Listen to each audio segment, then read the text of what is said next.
What's this one? Getting ready for Pesach. Who wants the broken matzahs? I do. There's nothing more whole than a broken heart.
So the end of the Megillah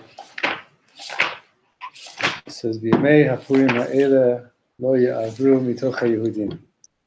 These days of Purim will not pass from within the Yehudim. V'zichram liyasuf mizar'am. The memory of them, of those days of Purim, will never cease from their descendants. Which basically means that there's Purim, there's Shushan Purim, and then the rest of the days of the year are the day after Purim.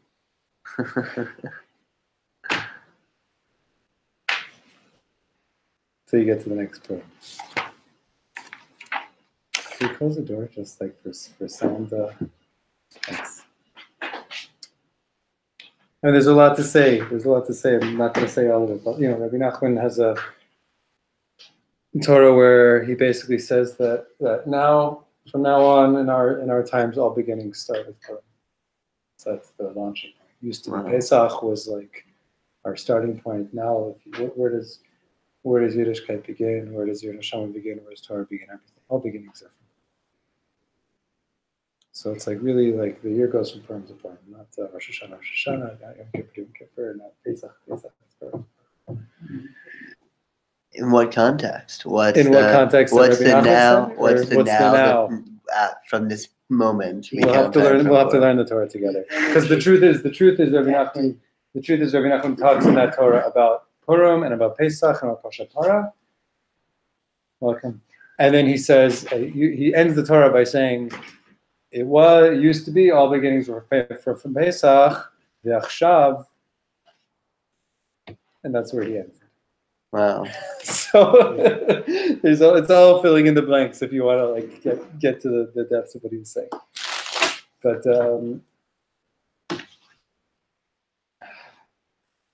Purim also, and in some way, Purim is like a taste of the day after itself. What I mean by that, Purim is the kind of redemptive experience of Purim is, it's like having a day where it's the day after Mashiach came. It's like we don't withhold anything that day. We don't like stop doing it. It's like you do everything and more.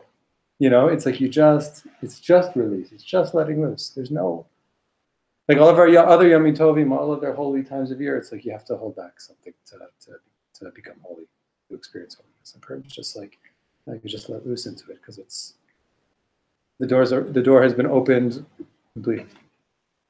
So what do we do on the day after Purim? The day after the day after. What's the day after the day after? We had Shabbos in Yerushalayim. It's still kind of the day after Purim now. So before we get into this piece from Derech Hamelech, I want to share with you from a piece I saw from the Vilenic Rebbe, Sheir Yisrael. He says, there's this concept, I'll kind of give a little background. There's a concept which I've only seen in the Sifrei Chassidut, and I don't know where else it exists. There's a concept that the day after Yom Kippur is called, in Yiddish, God's Name, Shem Hashem, God's name.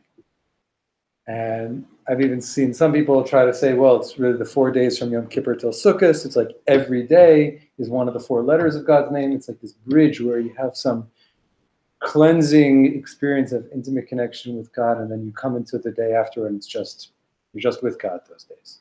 Okay?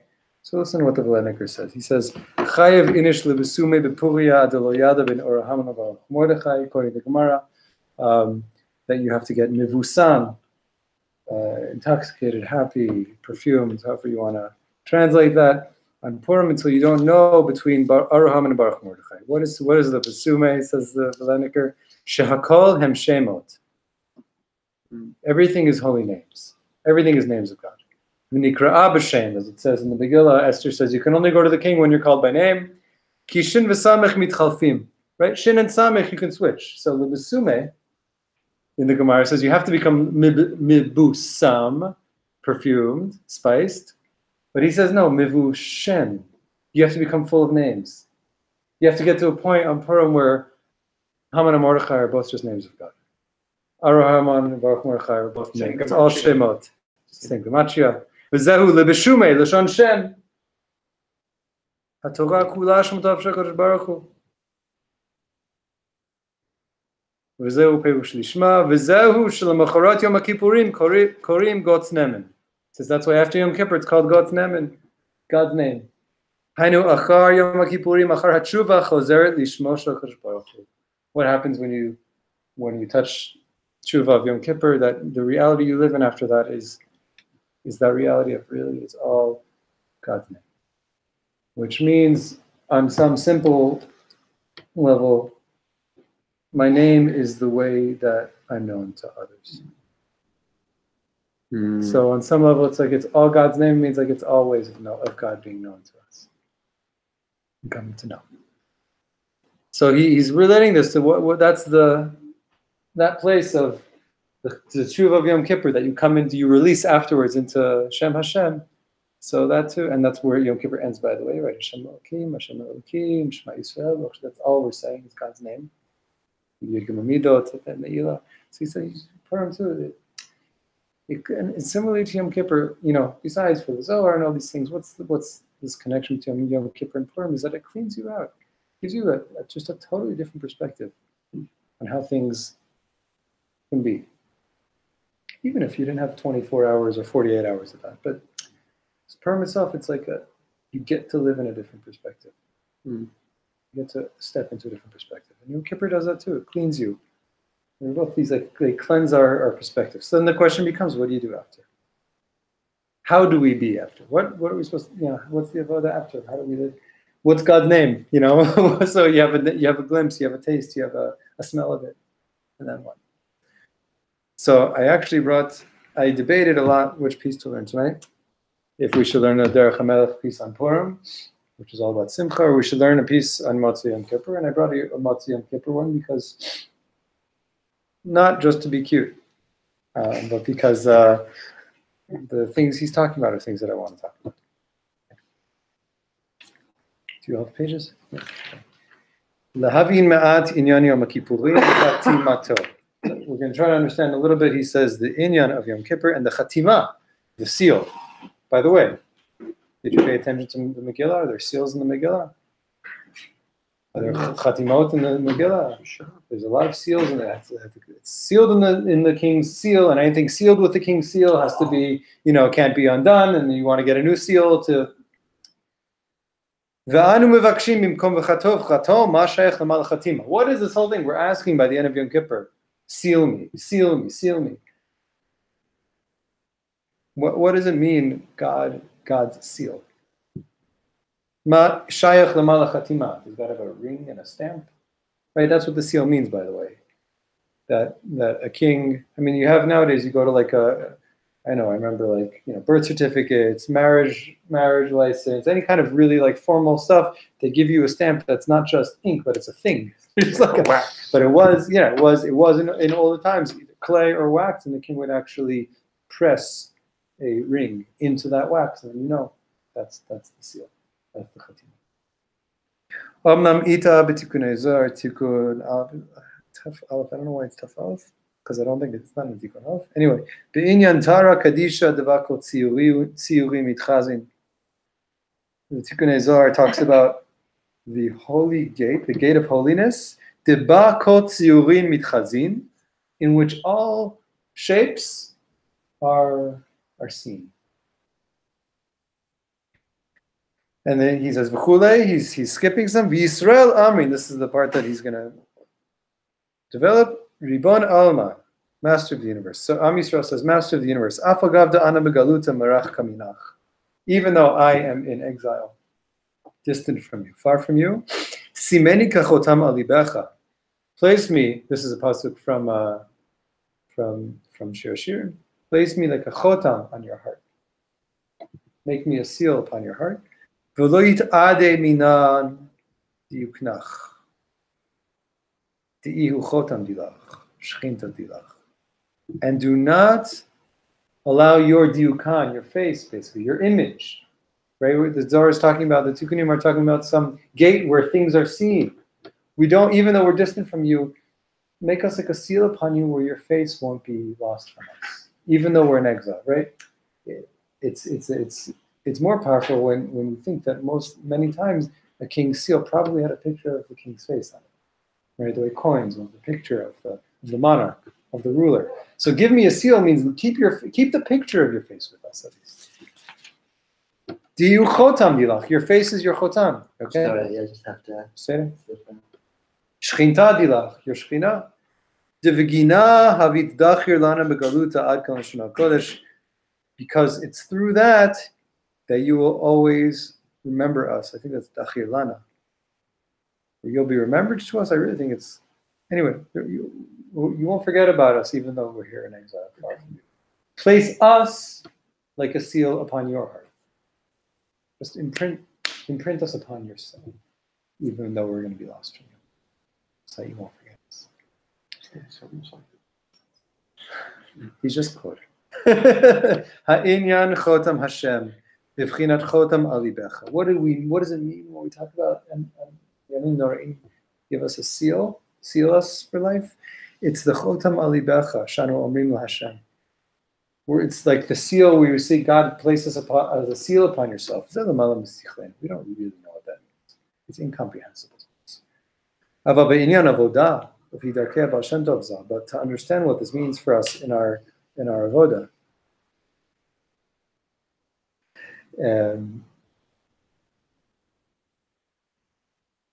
What does the seal mean to us in our avoda and how we can serve God? So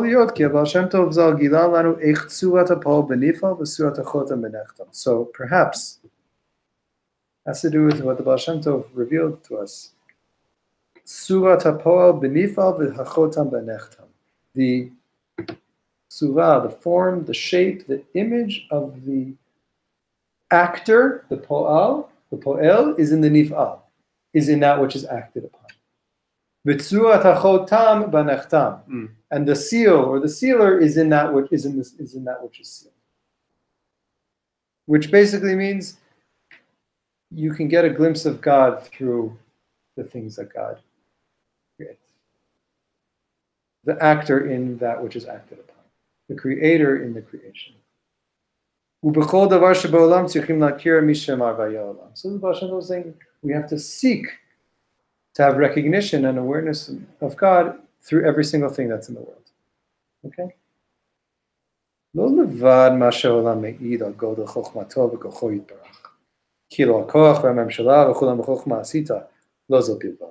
Not just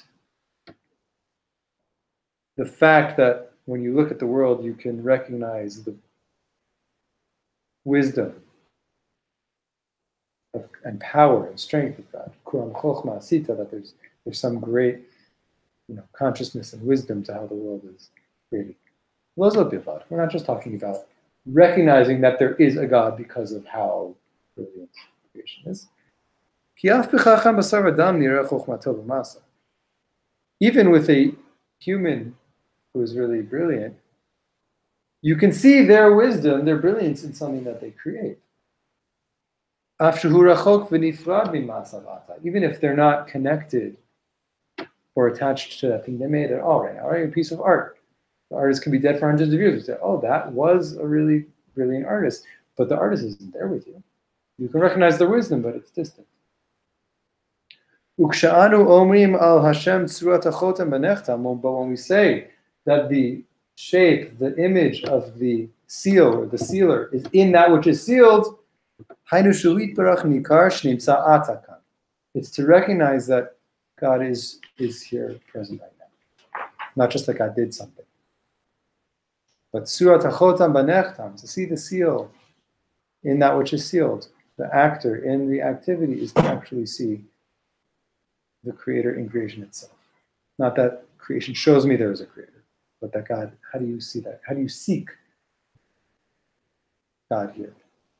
That's what the Baal Shem Tov was taught. He's going to talk about this thing called a tsura, okay? And it's like a picture, an image, even just like a form of something. You'll see how he talks about it, okay? Kol inyan tsura enu davar shehadam nogea bo. Aflo davar shenir enu. When we're talking about surat hachotam enechtam, the picture of the creator in creation, the image, the shape, the form, it's not something you can touch. Aflo davar shenir ehu. It's not even something you can really see. Yeah, I mean, what does it mean? You see. So the Baal Shem Tov taught us, you got to try to see God in the world. What does that even mean? You can't see this kind of picture. What's a tsura? What's a form? Remember the Zohar started, Tikkun Zohar was about the gate in which all forms are seen. What's a form? These kinds of images. It's just something that you come to know because it kind of passes into your soul. Just going to give an example here. Every person is composed of all sorts of different body parts and limbs. When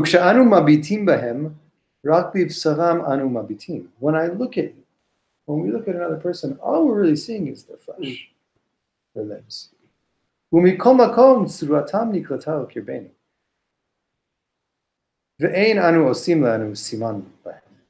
nonetheless, even though all we're looking at is a collection of limbs, there's some kind of image that gets absorbed into our consciousness, into our mind of that person. We're just talking about simple sensory intake right now. I don't see, all I see is your physical composition, but I take in the whole image of you.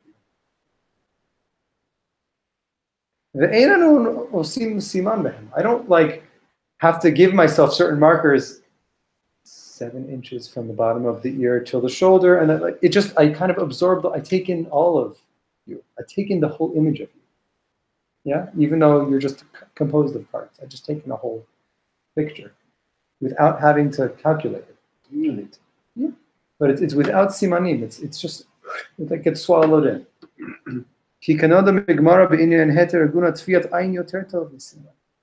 There's this concept, he's quoting it from here about the heter aguna. There's a concept in the Gemara that of tfiat ha'ayin that's stronger than a sign. So here it's talking about, the example is aguna, a woman whose husband was, they say the husband died, but they have no sign that it's his husband. But tfiat ha'ayin, just facial recognition, is stronger than any identifying mark. So, that's it. It comes up also in Ezekiel. I don't know if you guys got here, but there's something in Ezekiel where you can rely, right, when on avedot, for example, lost objects, okay, have to have signs of who the owner is, right? To claim it, to own it, things like that. You lose something, you have to give signs. Right. But you can rely on the fiat ayin of a chacham, the Gemara says. The wise person can see it and has like the recognition without pointing to the exact. I can't tell you the exact identifying marks, but we trust just the total intake. Like, yeah, there's recognition, even if I'm not pointing to specifics. Okay. Because we get an image absorbed into ourselves. We take something. We take an etzura, shape, the form of something.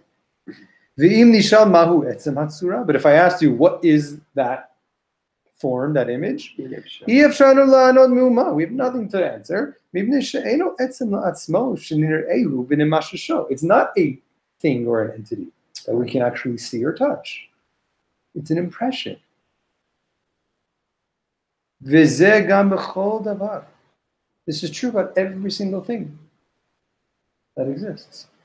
So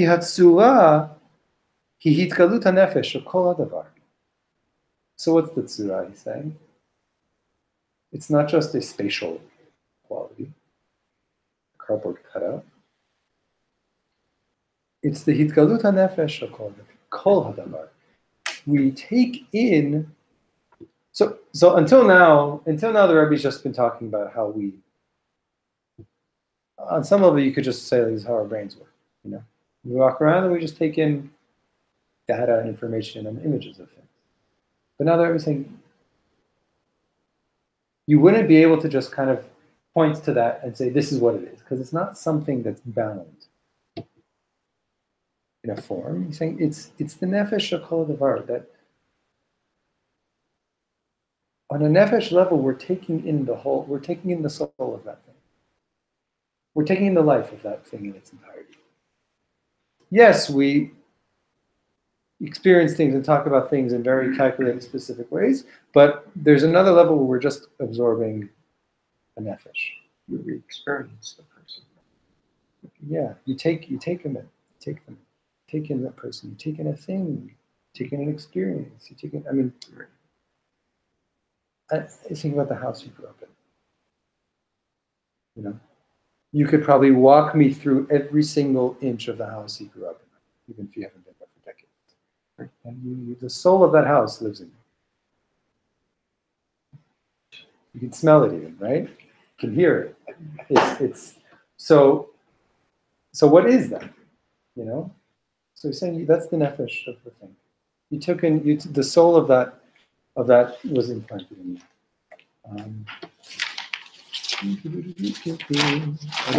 These are like doubles of the same page.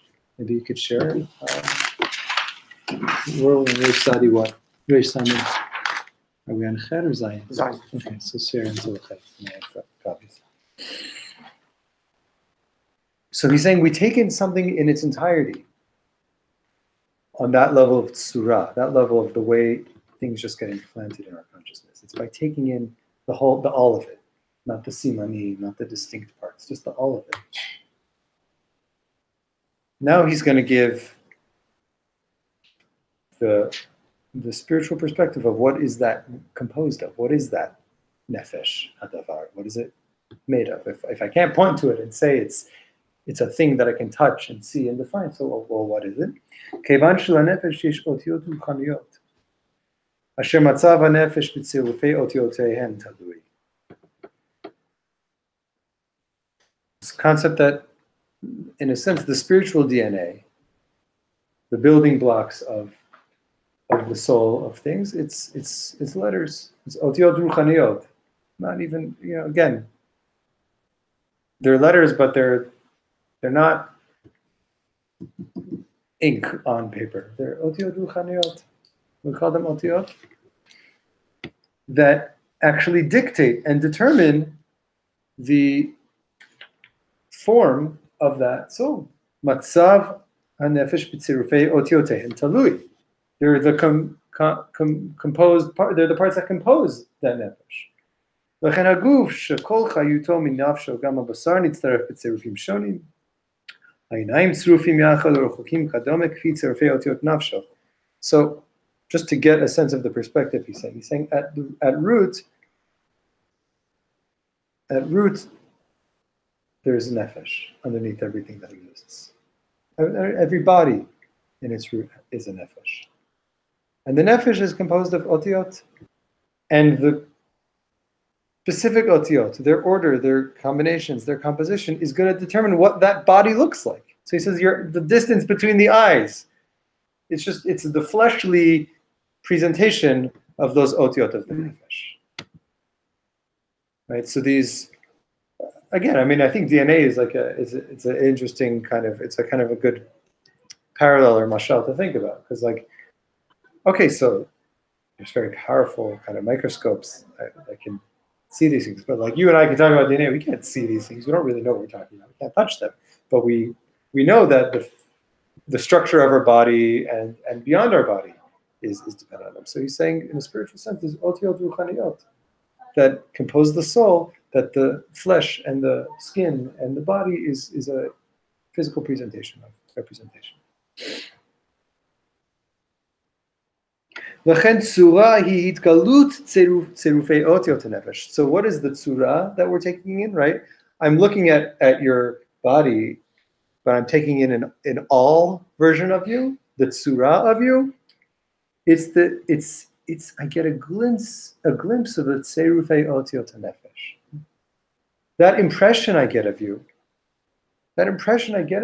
is the letters that compose your nefesh. It's the spiritual composition of your soul. That's what I take in when I take in an all of you, like an impression of you. You're not seeing the tzura with your physical eye. With your eyes, you're just seeing a body.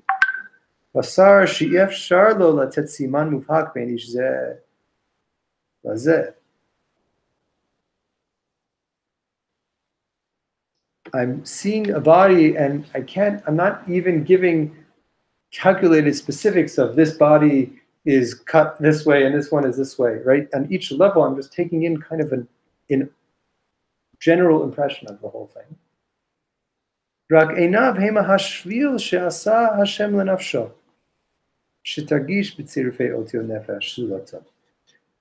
Your eyes are the pathway that God has made to enter into your soul for you to feel those letters.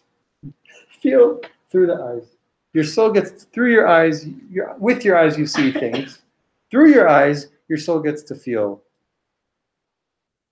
what's within that thing in front of you. Okay, this sounds a bit abstract. It is a bit abstract, but I want to try to just make a bridge here. This is something that he does all the time. Is he talks about things that are just kind of givens of our experience. Just think about it all the time. We walk around looking and seeing with our eyes, right? Our visual cortex, But we're not sitting there breaking up what we see into parts and defining them. We're not giving simanim to everything. We're not defining things or even able to explain things. We're just taking it all in. So wait, so did you ever stop and think what is that that's just taking things in? What are those things you're taking in? Can you point to them? Is it the same as the you, the arm and person I see right here and I touch you? Is that the all that I'm taking in of you? No, you kind of exist somewhere in my consciousness now. What is that? You're in here? But what is that? Right? So he's saying this is the activity of the nefesh. That within the activity of the body and the senses is the activity of the nefesh. They're not really separate from each other. They're kind of closer or farther from the source of activity. At the base level, the nefesh is experiencing nefashot.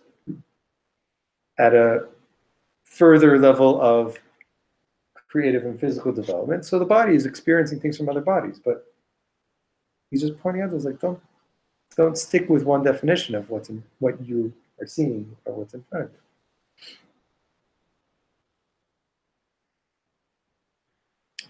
So he's saying more that your soul can feel something of another person. This is a pasuk he actually brings up quite often. Chochmat Adam Teir Panav. I think it's from Mishlei. Might be wrong. But it means that a person's wisdom will make their face shine. So, okay, don't take this like super rigidly and think like, well, you can obviously everything. If I can see if someone's smart or if they're stupid, if I should listen to them or not, like. But there is such a thing that you can see people like. There's a light about this person. There's wisdom in this person. There's caring in like what are you sensing of what are we sensing from other people? You're saying your nefesh is feeling their nefesh. There's a concept that the Baal Shem Tov talks about where you recognize in another person what you have inside of you. Mm-hmm. So is this part of it also where you're able to see from another person what is a kind of a reflection of you? I'll say yes and no. No, because he's not saying however wise you are, you'll see wisdom in other people. However not wise you are, you'll see. That's not what he's saying on that level. What we will see is that the closeness I have to my own soul is going to help me take in other souls. So in the mode of interaction, there's like a type of mirroring happening, but in the specific qualities of like what I'm taking in from you and what I'm broadcasting out, that's not what he's talking about right now. That make sense? Mm-hmm. Yeah? This is the next sentence. Lachen. Ad kama sheyir'eh ha'adam b'tzurat zulato. The degree to which a person is going to be able to see this tzura, this image, this impression of another. Ve'ad kama yidal likro b'tzerufei oteo nishmato hamitkalim mipnei chavero. And the degree to which you'll be able to read the order and combination of letters of the soul that is revealed in your friend's face. That depends on the nefesh of the one who is seeing.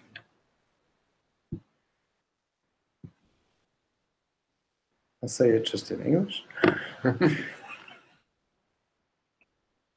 The degree to which you'll be able to read the soul in front of you and take in the soul in front of you, perceive the soul in front of you is going to be dependent on the state of your own soul. Okay, he gives it very like I think it's like beautiful. He gives it this very almost like concrete way of like you're reading letters. When you take in impressions from other people's faces, you're reading the letters of their soul. Now, I'm not sitting there looking at letters, and you read these like stories of like these mukubalim who go around reading letters on people's faces. Okay, I don't know, but he's saying it's not just these sort of stories about like these mystics. It's like that interaction when you're taking in something through perception that's not just defined by these kind of very rigid calculations. Like that is you're reading letters. He's like that's what's happening. They don't look like letters to you because they're not letters written on a page, but your soul is absorbing soul. That's what he's saying. He gives a great mashal. This is a very material, physical analogy, even though it's not exactly the same. Think about a clever person, or really here it's somebody who's got a certain kind of intelligence about mechanics, or someone who's like ignorant. They're looking at a machine. Okay? Well, really, he might even mean a car here. So the foolish person in this case, or the ignorant person, sees like, oh, I see all kinds of like wheels and dials. There's those circular things there. And look, over there are these round, twisty things. And over there are these hollow things. But the person who's a bit smarter sees like, oh no, this is an engine. This isn't just like a random collection of circles and screws. I see the thing. And there's one thought, one concept that strings together all of these parts to make them a singular entity. So he says this is, in a sense, an analogy to what he's saying on a spiritual level, or I mean, spiritual is like it's a hard word to put in here. On the non-physical level of perception, the nefesh of the observer is going to determine how much of the nefesh of the other they're going to take in. Just like the person who's got a little bit more seichel can see that there's an engine here and not just a bunch of metal parts. Okay, they can read what's in front of them. They can make sense of it. He gives some Gemara. Chazal says, don't look at the face of wicked people.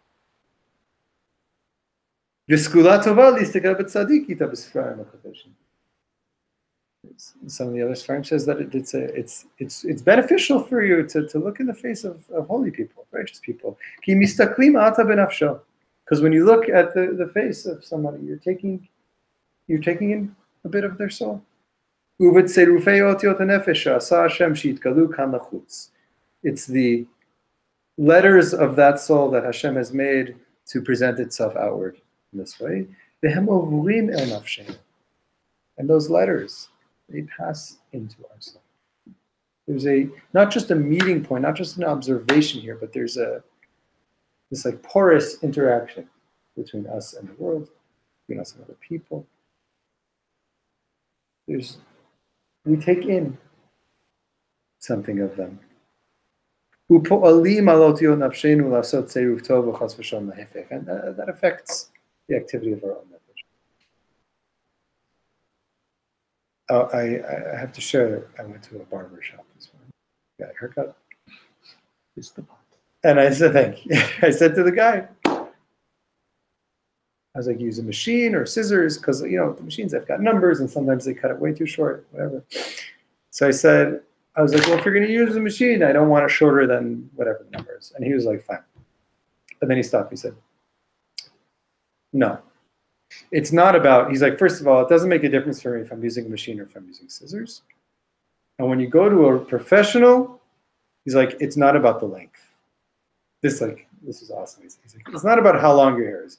You tell them how you want to walk out of here, how you do your hair, how you want to walk out. And a professional knows how short or how long to make it, where to cut, where to stop. They know the head is like, he's like, the calculations is in the person who knows how to see what's in front of them. He's like, you just tell me how you want to walk out of here and I know what to do. You don't need to tell me there's this much space between this part of your hair. And he's like, I know what to do. Just tell me what you want. And I made, Book Blink, it's Book Blink, Malcolm Gladwell. This whole thing of like, yeah.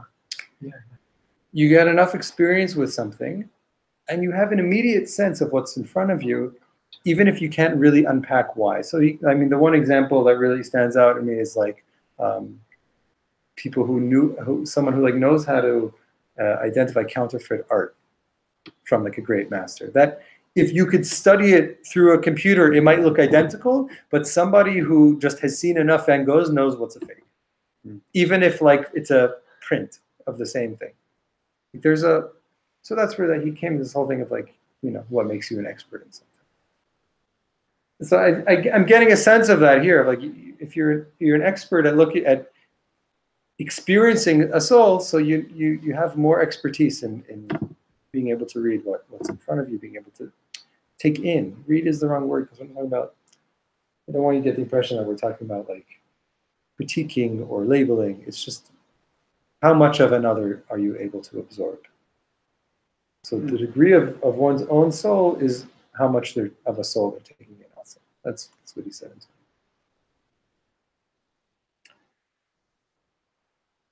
What's your name? Mary. Mary. Ami. Welcome. Have you been before? No, I haven't. Okay. Sure. Divrei haolam einam bruim bodedim el davar echad. I really wanted to learn this Torah for this one sentence. The things of the world, of the whole universe, are not independent, singular creations. There's one thing. There's a universe. Just the totality. The whole thing. The singular organism.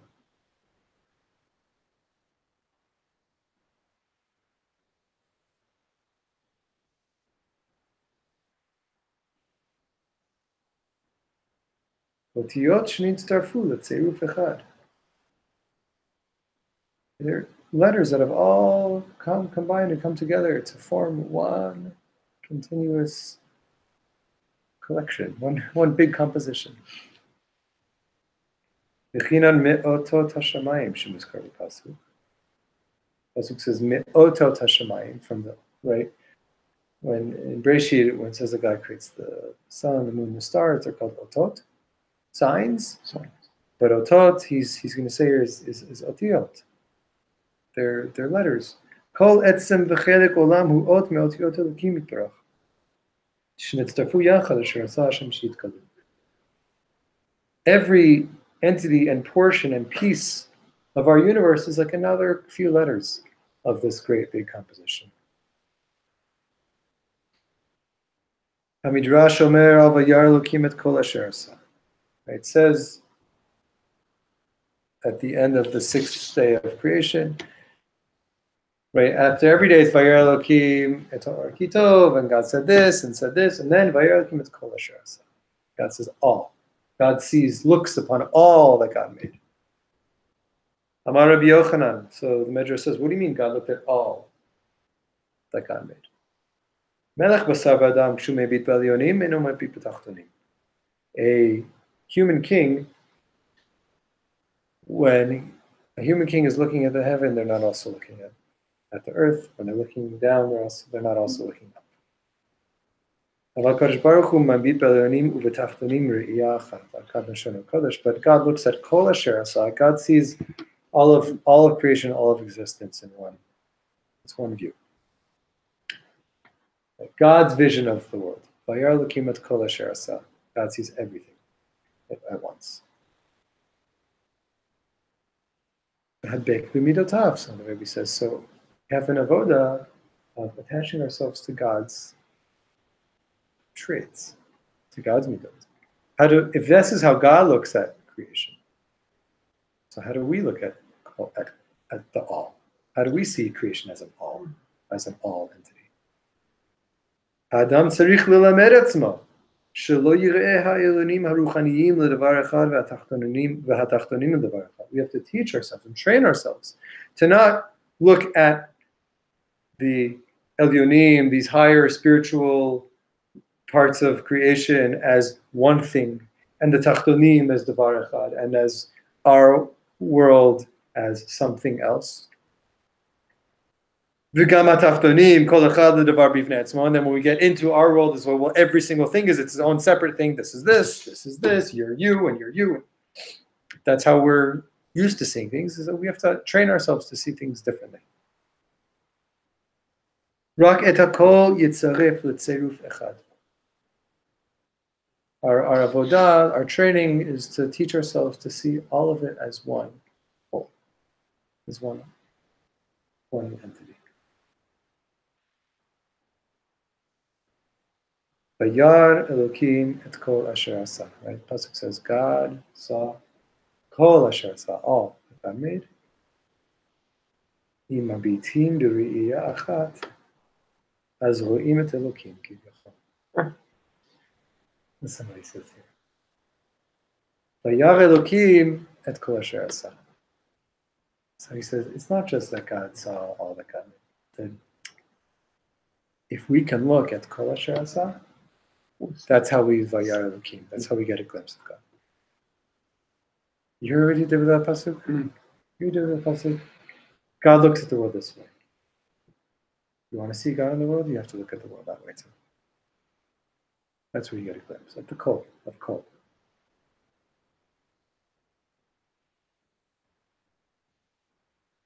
No bariyat nafshenu. He said it's just like what we were talking about before, of seeing with your nefesh, seeing with your soul. שאנו מביטים בפני זולתנו, אנו רואים את פנימיותו, כל אחד לפי מצב נפשו, עם חכם הנראה כמעט כל אחד מכיר. So it's similarly to with the vision of our nefesh, that if we're looking into the face of another person, that each one of us in our own way gets to get a glimpse into the innerness of that person. Im chacham hanireh kimat kol echad makir. He says, I mean, this is his claim at least. He says, like, smart person, most people can tell if someone's like a really a chacham, most people can just kind of get that by looking at it. Okay. Maybe you think that, maybe you think otherwise. He's saying you can see things about people. אלא כל מה שאדם מוציא את נפשו ומגלה אותה יותר, ומביט על ידה בפני חברו, רואה יותר בפנימיותו, צירופי אותיות נשמתו ועצם חברו. But the more, so he's saying, there's the things that we can all see. We can all see certain things about people, simple things. But the more that we can bring out our own nefesh, the more we can uncover our own souls, and mabit ayada bifnei chaviro, and look with our soul into the face of another person. Again, you have to see with our nefesh, to uncover our nefesh, and to see with that nefesh. So then you see more inwardly into another person. More of their own soul, of their essence.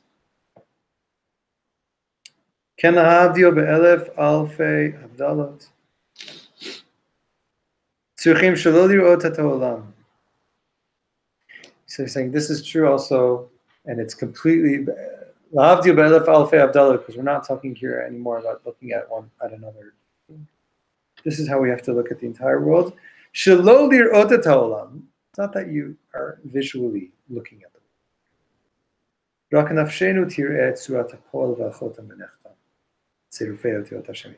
Our soul needs to behold. Needs to see the form of the actor in the action, the creator in the creation, the chotam v'nechtam, like the sealer and the seal. Those letters, those combinations. That, to just give it like more simple English, he's saying God is being revealed to us through the world. The world is God's way of revealing to us. And if we can look at the world with our nefesh, that's what we're going to see. More and more. More and more. I had a great conversation with my daughters on the way to wasn't on the way to Purim tomorrow morning. Costumes. They were wearing costumes. And we were saying that we were costumes on Purim because the world is God's costume. That's Hashem's tachlis. So they got that. They were like, yeah, of course. They're 6 and 4, so they still get to see with the nefesh. But that was like trying to be conscious of time.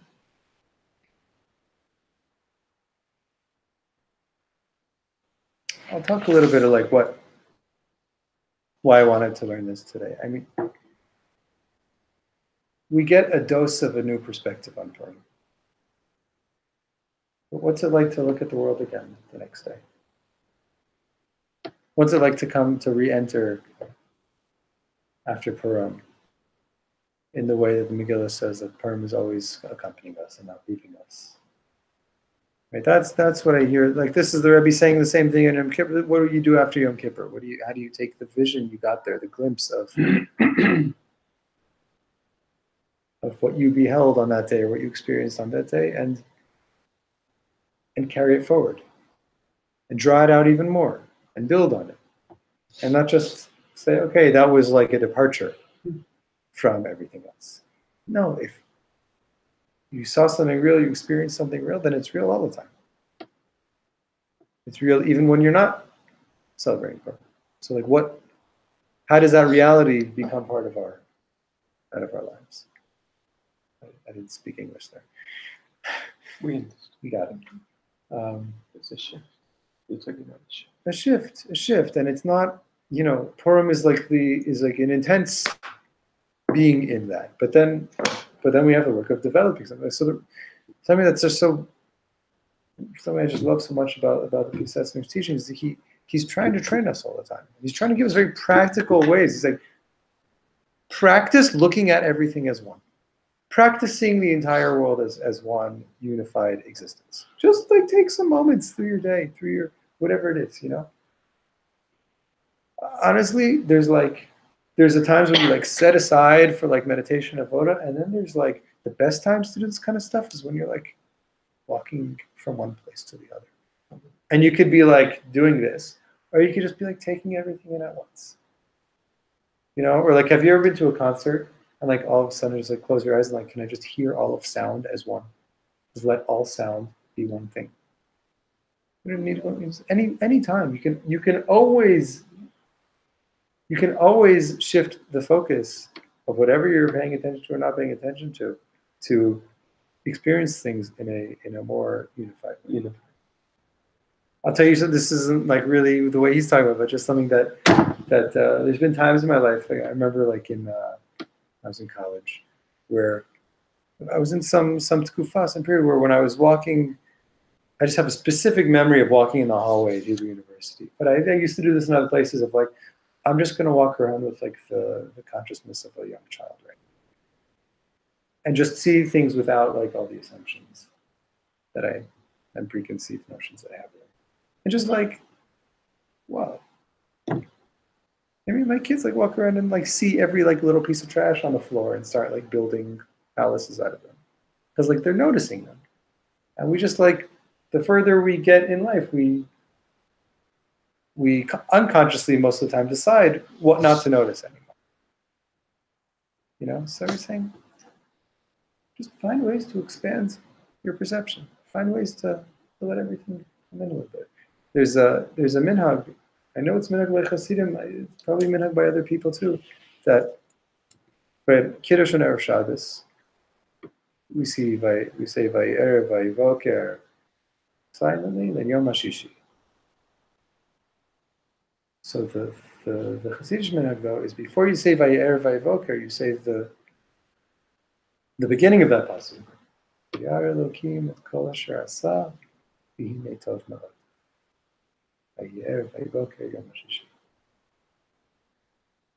Which all of a sudden makes a huge, I think it's more the point of what we're supposed to be doing at Kiddush. We're supposed to be seeing the world in its entirety as if it was just created in its entirety. We're saying those psukim as the culmination of creation because we're supposed to be somehow bringing ourselves back to that moment of Vayechul Hashemayim Haaretz V'chol Tzva'am.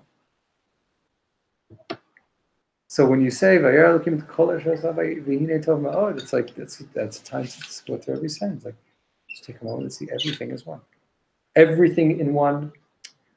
Again, not see everything as one. It's all one. I'm saying just perceive the singular existence that we truly live in, and maybe we can perceive that maybe we start on a very small level. Maybe we start with the room that we're in. Maybe we start with our body. Maybe the air shared with the people around the table, the neighborhood, the city, I don't know what, the globe.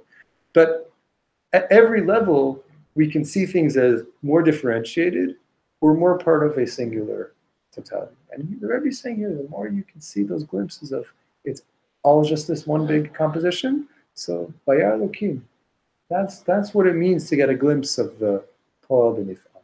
That's what it means to get a glimpse of the Creator and the creation.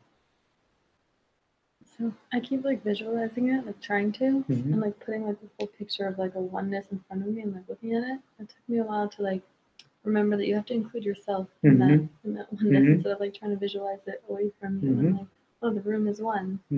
But you're in it and right. part of it. Right. It's becoming part of the mosaic. Yeah. Part of the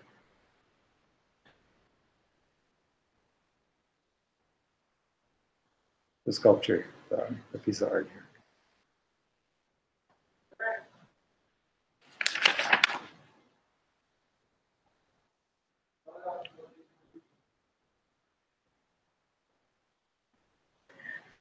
I'll just say another something about this is that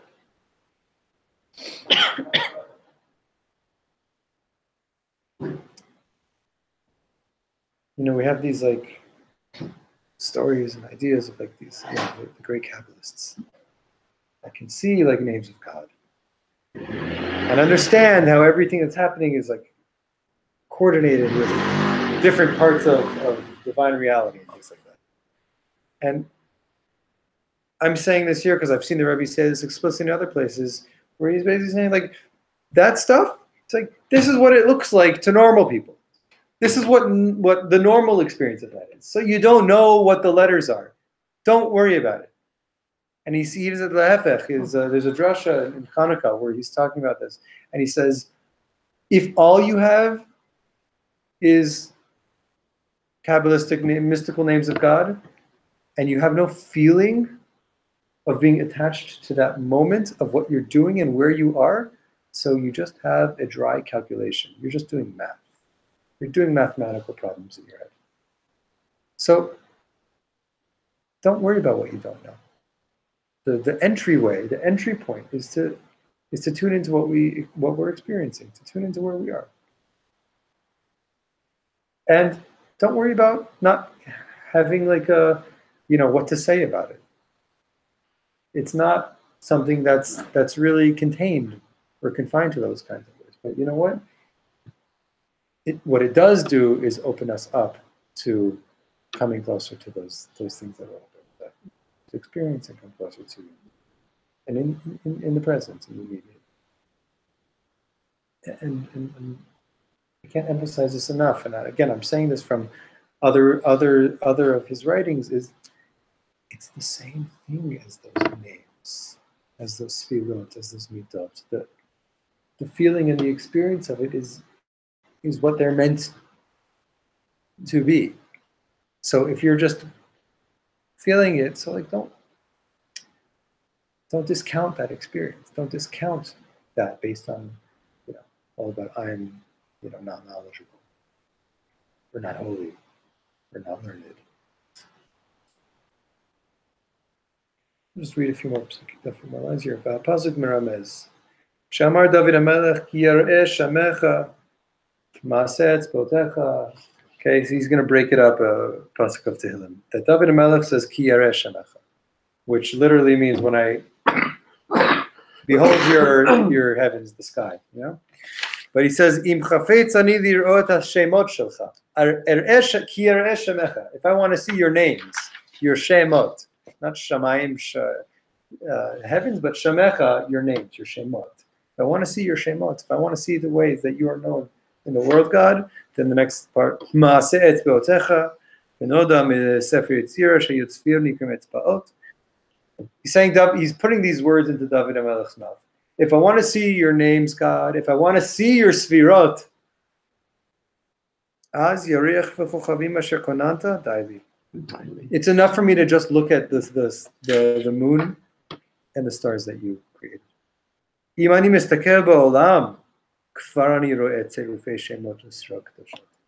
looking at the world, I can already begin to see those names, those midot, those divine glimpses.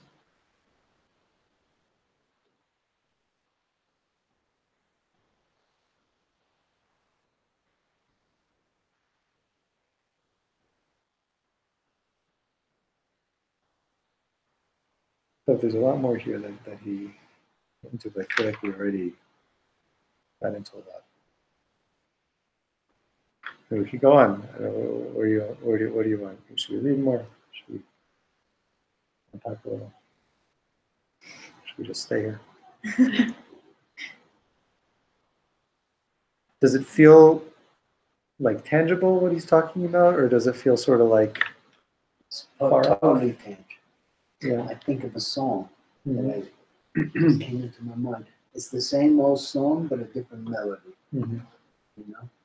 It's basically from what you just said. It's the same thing, but you see it from a different. Right. We're getting different glimpses of it, different perspectives. But if the work is inside, so there's a shift inside. So what we see when we look out It's the same, but we see it differently. But part of the real determining factor here, the real question here that he's bringing up is, what part of me is looking at the world?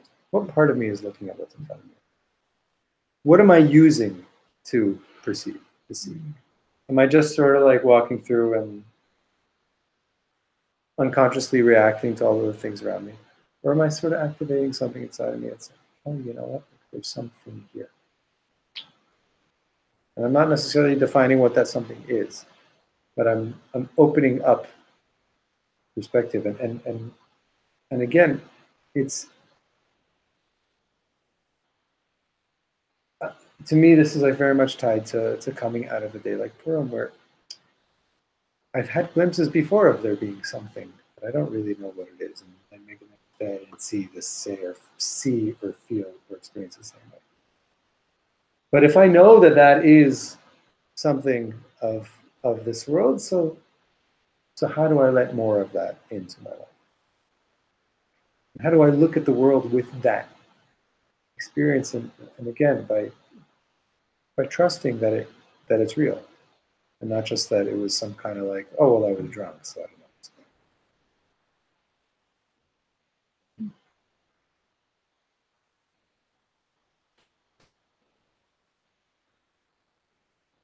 You're on a different plane. I once attended a rabbi's thing. The year is a circle, but a year is like going up. So you always come to that spot, like Purim, but you're on a different level. And then you branch out, and then you go on, and then when you come to Purim again, or any other holiday, you're at a higher You're always level. building on what You're always building. So the year is in a circle, but it's like a I don't know what the name is. Spiral. Yeah, it's a spiral. So you're always coming to the same point with the same energy, but you're at a different point where you can tap that energy, where you it's maturity, I guess. Or, it's the life cycle where you go. So part of what I'm hearing from you and what I'm getting from here too is that we have an opportunity to shepherd ourselves forward. Yes. We have an opportunity to say like, okay, great, that was awesome. I'm going to keep walking with that. And you take it into the... Not trying to recreate what it was, but knowing that this too is part of my experience of this reality now. You're on a different plane now with the same energy, but in different music. Yeah. Don't leave yourself behind. It's not on the same. It's not. It's. I'm saying there's a part of it which it happens mimele. It happens by nature of things because life is continuously pushing us forward.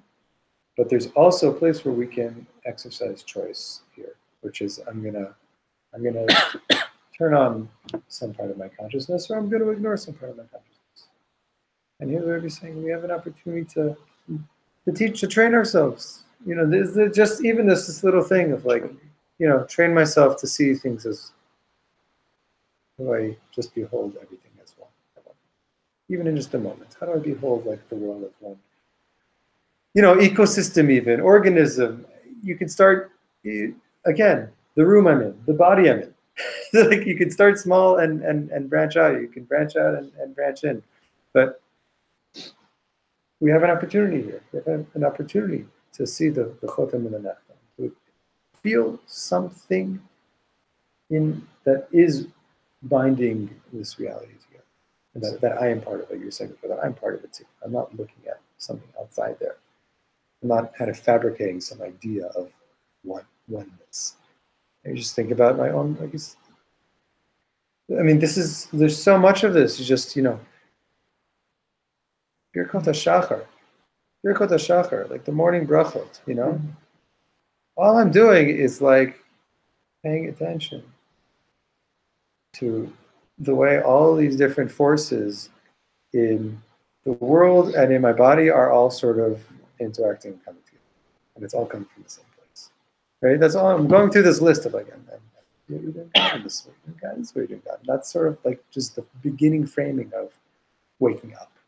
That's how we wake up. You get into Psukei de Zimra, and in Psukei de Zimra, You're basically like doing something similar by looking around the world and praising God by the things that you notice. You know, Halu Shema Shemaim, Amayim Hashem Ala Shemaim. Then you get into the brachot of Kriyat Shema, and it's the light and the dark and the way that they're moving and the way that they're actually, you know, singing this. It's like the angels are singing this song to God that we sense when we think about what it means that day turns to night, night turns to day. I mean, this, and then we say Shema. You hear this development? Like, do you hear what's going on if we take this kind of like approach into davening? Like, we start with very local with our body, like waking up and walking into the world. We start noticing kind of our surroundings. We start seeing a much bigger picture. We proclaim like, wow, this whole thing is really one. And then we address the Creator. Like, that's what happens from Birkat HaShachar till the Amidah. Okay, so, you know, there's a lot of work to be done in each one of those, but I don't know where we each need to begin, but try to find a place to begin. Try to find a place where this makes sense to you, you know, where's a perspective that I can trust and walk with and allow it to grow and flourish. I have a question. Back to the letters, like the DNA letters. So with this idea of looking at everything as one, it's easier to look at all the things that kind of seem to stay the same. Like if you look at nature, if you look at just like the beauty of the world, that kind of like has its cycle that just stays in the way that Hashem tells it to every time. But a person is in constant motion, always. And when you said that like a person shouldn't look at the face of a Russia, they might like take it in.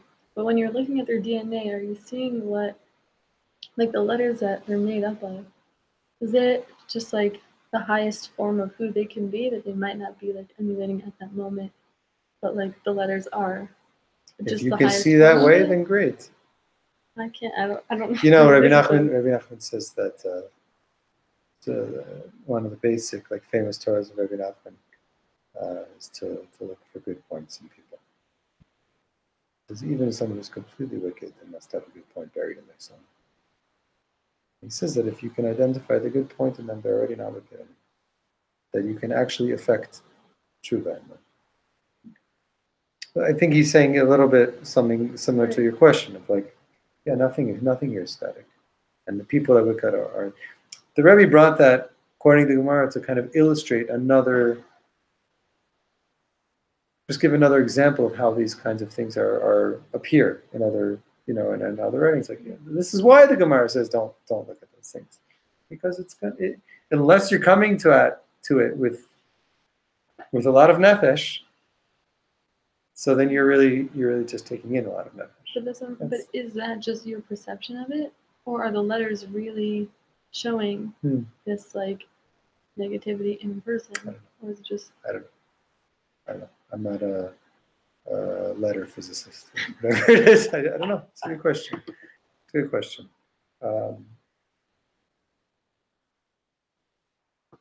There's something else that I didn't think of. See if I could.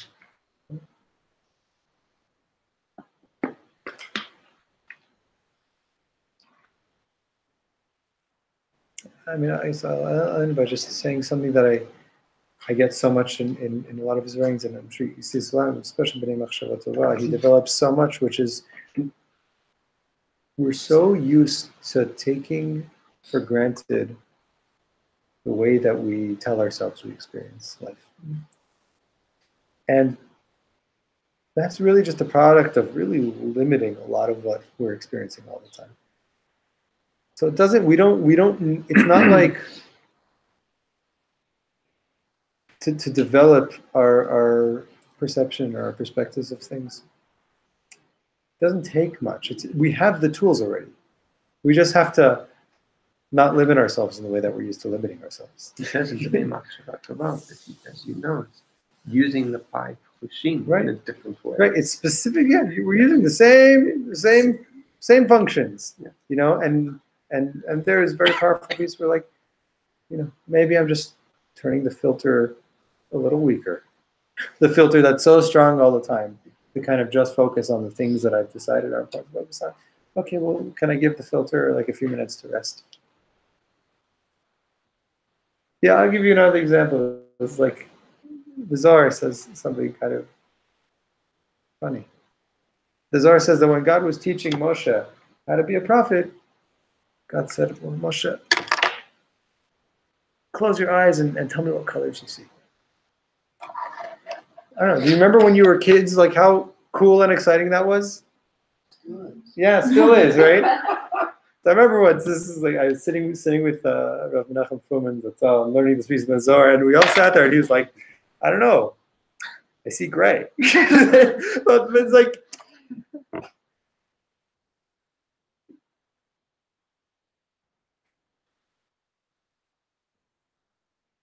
the Rebbe, one of the Rebbe's main Torahs is that we are B'nai Nevi'im. We are the modern day descendants of a tribe, a nation of prophets. It's a prophetic family. So, you know, the prophecy is like a really high level of perception, but it's a really high level of the same perception that we have, just on a really highly developed level. So just pay attention more. Start there. Start to pay attention. That's where you can start to let things in more. Open the perception more. Let it in more. Listakel. And don't forget Purim. This is the last holiday of the spiritual year. Yeah. So it's the climax of the spiritual year. We've been through the whole spiritual. So you have a whole storehouse to. Yeah, so we were at the climax. So now we're going to start it again. Well, we're going to start at the bottom because Pesach is we go like this.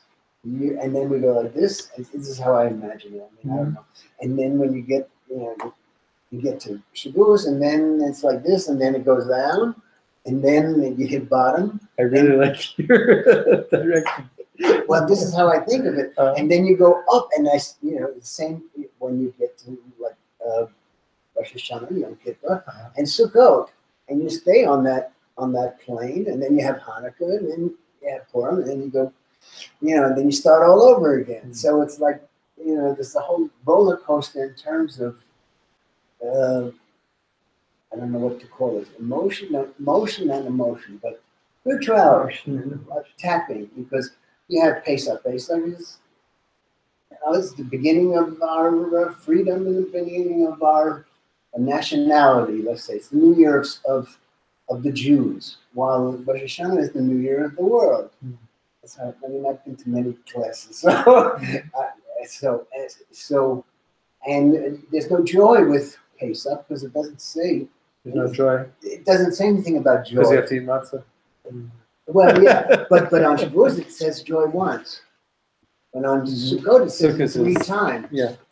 So, so there's a whole buildup that you go through the year, and then once you hit Purim, you're really at the maximum. You can really tap into that, and you really let it out, like you just said. The thing is different about Purim than all the other holidays is that we're not withholding. Yeah, that's what I'm saying. It's cold. And you can, because it's the end of the whole thing. You've been through this whole up and down, So it's like you've built all of your various muscles. You've gone through the whole gamut of emotions, spirituality. I've learned from different classes, lab classes. The map of the year.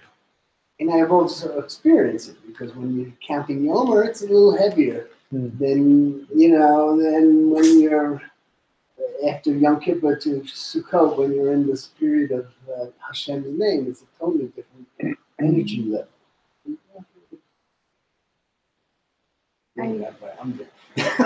I heard a really beautiful thought that actually different religions and cultures have different healing modalities. And in our tradition, it's actually the calendar itself, the Jewish calendar. It takes the spirituality of emotions that you're going through. Freedom,